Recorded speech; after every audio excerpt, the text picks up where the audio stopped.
ओम शांति। भाइयों बहनों, मम्मा माँ हमें मम्मा के बारे में जितनी बातें सुने हम उतनी कम हैं। वास्तव में मम्मा गुणों की खान थी, त्यागी थी, वैरागी थी। किस तरह के मम्मा के चाल चलन थे, उन सब के ऊपर थोड़ी थोड़ी हम आज चर्चा कर रहे हैं। पिछले दिनों आपको बताया था कि कैसे मम्मा भोजन करती थी, कितनी शांत होकर बाबा की याद में। कभी कोई चीज़ का कंप्लेन मम्मा नहीं करती थी, बल्कि एकाग्रचित्त होकर जो मिला जैसा मिला समर्पण बुद्धि होकर के भोजन स्वीकार करती थी। आज आप सबको बता रहे हैं कि मम्मा कैसे त्यागी और वैरागी थी। जितनी त्यागी थी उतनी ही वैरागी थी। जैसे कि आप सब जानते हैं, साकार में बाबा और मम्मा जब एक साथ थे मधुबन में, तो मम्मा ज़्यादा चक्कर लगाती थी सेवा केंद्रों पर। बाबा कम जाया करते थे। बाबा ज़्यादातर दिल्ली और ठंडी के दिनों में बाबा बॉम्बे जाते थे। उन दिनों बॉम्बे नाम था, अभी मुंबई हो गया। तो मम्मा जो है काफ़ी समय जो है बेंगलोर में भी समय दे दिया।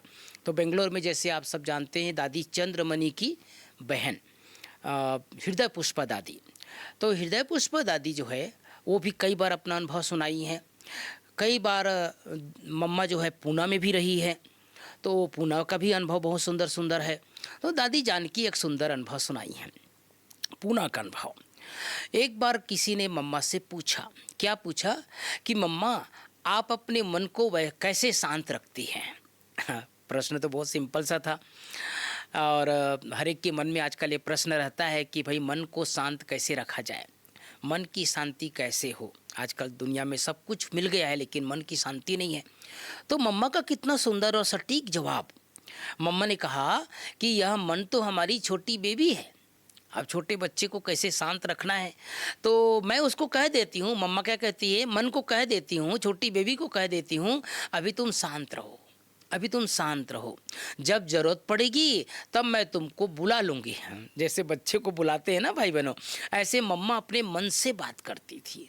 बाबा के बारे में हम सुनते थे कि बाबा अपने आत्मा का अभ्यास बात करते करते करते थे, लेकिन देखो बाबा के साथ साथ मम्मा भी अभ्यास बहुत की है।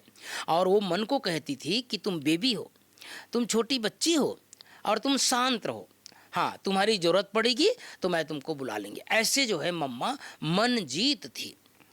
और ये कराची की बात है। एक बार दादी कहती है कि अब मम्मा अपने ऑफिस में बैठी थी, तो दादी ने जाकर के मम्मा को कहा, मम्मा हम क्या पुरुषार्थ करें, है ना, पुरुषार्थ की चर्चा करें।